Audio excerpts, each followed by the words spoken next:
Masa iya film Superman masa nggak terkenal di Taiwan? Halo semuanya, apa kabar? Ketemu lagi di Amena Mata. Terima kasih masih menonton Amena Mata. Terima kasih terus mendukung dengan subscribe, likes, comment, and share di channel Amena Mata. Kembali lagi di episode kedua. Terima kasih masih tetap mendukung Amena Mata.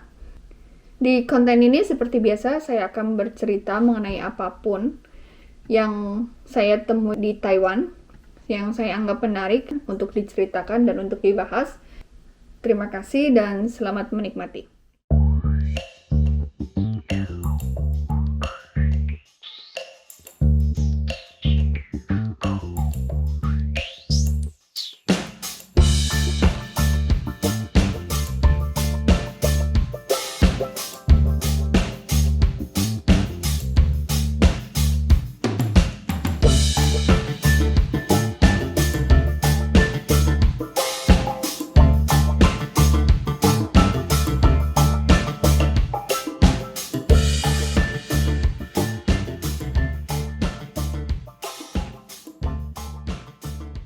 Episode sebelumnya saya sudah membahas mengenai merek, produk, atau apapun, alasan kenapa diterjemahkan ke dalam bahasa Mandarin.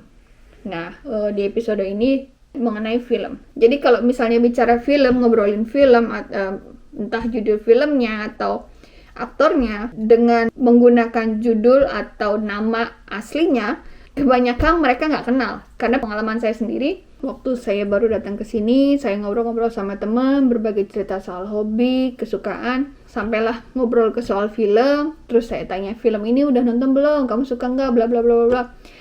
Mereka bilang, film itu kayaknya nggak ada deh di sini.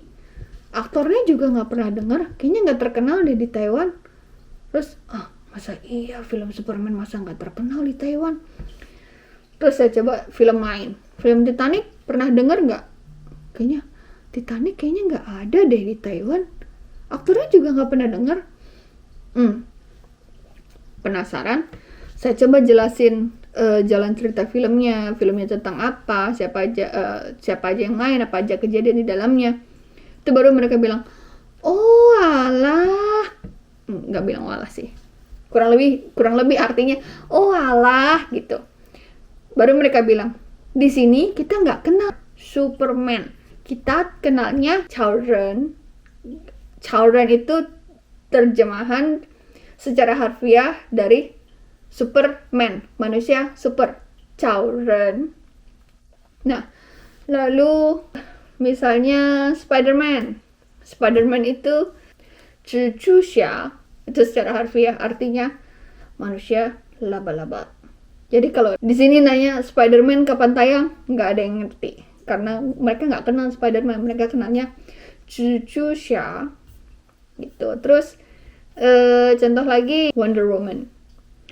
Wonder Woman itu Shen Qi Nu Xia, bukan Wonder Woman.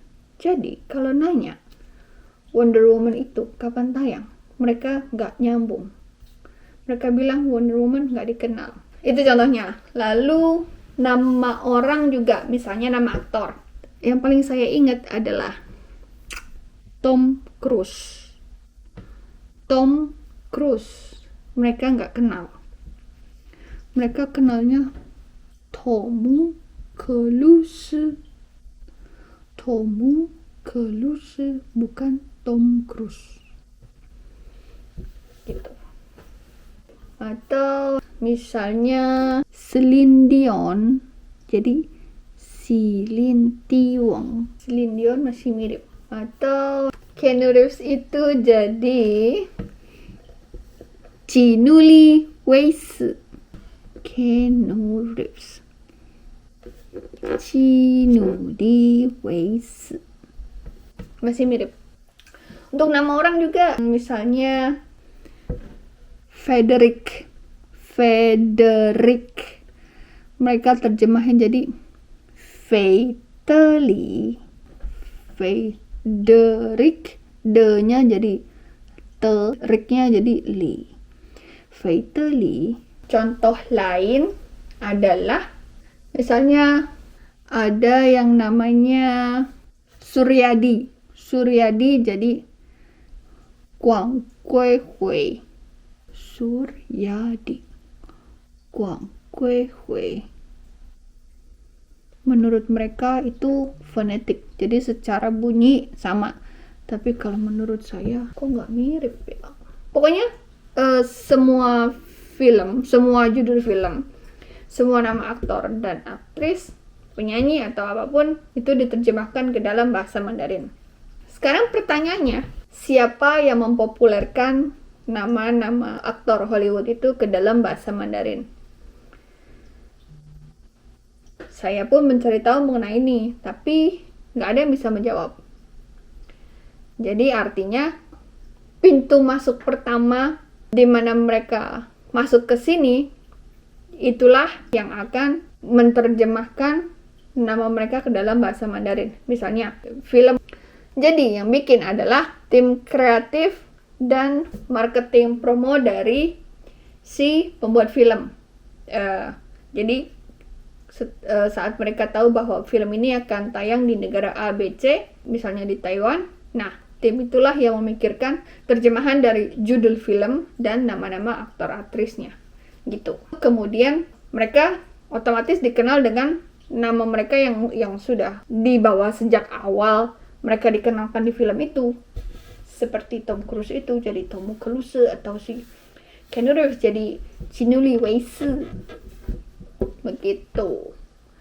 Lalu sekarang pertanyaannya, kenapa? Yaitu karena alasannya penutur bahasa Mandarin tidak bisa mengucapkan kata atau kalimat dalam bahasa selain Mandarin dengan menggunakan alfabet pada umumnya, yaitu yang menggunakan konsonan dan vokal. Karena untuk alfabet dasar, misalnya dalam bahasa Indonesia itu ada beberapa alfabet yang kalau diucapkan dalam bahasa Mandarin itu mereka nggak bisa. Seperti misalnya huruf B, mereka itu nggak bisa nyebut B, tapi nyebutnya P. Lalu huruf D itu disebutnya jadi T. Itu contohnya. Lalu selain itu bisa dibilang sentimen mereka terhadap bahasa mereka itu lebih tinggi. Jadi mereka bangga terhadap bahasa mereka. Walaupun sebenarnya kalau zaman dulu itu alasannya karena mereka memang nggak familiar dengan bahasa selain bahasa Mandarin. Tapi Taiwan sendiri sekarang ini mereka di sekolah-sekolah udah ada program khusus yang mengharuskan pelajarnya mempelajari bahasa Inggris. Karena rencana pemerintah dalam 20-30 tahun ke depan bahasa Inggris menjadi bahasa kedua di Taiwan. Gitu, karena menjelang era perdagangan bebas ya. Tapi bagusnya lagi mereka di sekolah pun sekarang mulai dibuka kelas bahasa lokal, bahasa daerah, bahasa asli Taiwan, bukan bahasa Mandarinnya, bahasa asli Taiwan. Sebenarnya tujuannya bagus banget. Semoga di Indonesia ada kelas seperti itu untuk di kota besar ya. Jadi tujuannya karena memang supaya bahasa ini nggak punah. Karena memang saat ini keberadaan penutur bahasa lokal itu mulai punah. Jadi bahkan untuk orang-orang zaman sekarang, mereka nggak ngerti sama sekali bahasa lokalnya. Jangankan ngomong, mengerti aja pun mereka nggak bisa. Karena ya memang nggak pernah dengar sebelumnya, gimana bisa ngerti kan. Nah, tapi pemerintah ada program baru untuk membuka kelas. Jadi kalau bahasa Inggris kan harus. Nah, kalau bahasa lokal ini juga harus, tapi sifatnya pilihan. Karena mereka ada beberapa bahasa lokal. Misalnya ada 3 bahasa lokal, jadi cuma perlu pilih salah satu aja. Artinya, setidaknya ini salah satu cara pemerintah untuk tetap melestarikan bahasa daerahnya, bahasa lokal gitu. Semoga di Indonesia juga dilakukan hal seperti itu ya, karena terutama di kota besar, jangankan ngomong bahasa daerah, ngomong bahasa Indonesia pun belepetan, atau bahkan gengsi ngomong bahasa Indonesia, ya kan? Kalau untuk di daerah, di beberapa daerah yang saya tahu, di sekolah mereka masih belajar bahasa daerah sebagai muatan lokal. Gitu, tapi kalau di kota besar, setahu saya nggak ada. Mohon dikoreksi kalau saya salah, silakan dikoreksi di kolom komentar. Tapi ini merupakan langkah yang sangat bagus. Jadi budaya lokal tetap lestari meskipun kita tetap tidak menutup pintu untuk berkomunikasi dengan dunia luar dalam bahasa asing, begitu. Oke, terima kasih sudah menonton. Jangan lupa klik subscribe, like, share sebanyak-banyaknya, dan terima kasih. Bye bye.